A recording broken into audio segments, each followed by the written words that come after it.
maak wat jy nie ken nie. Is jy 'n oggendmens of 'n aandmens?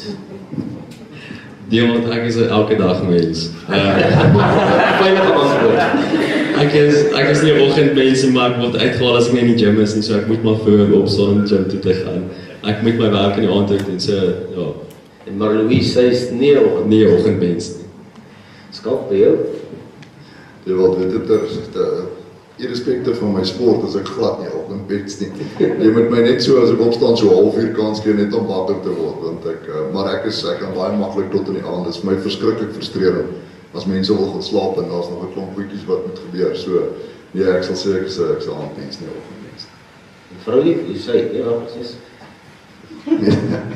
Nee, sy kan vroeg opstaan, dit moet ek sê, en sy hierso rondom 8uur, ek sê altyd, daar's definitief iets in die stort, want as ek die stort oopdraai gaan na oor toe, ek weet nie wat, ek weet of het 'n gas is of iets, maar sy slaap lekker in die aand.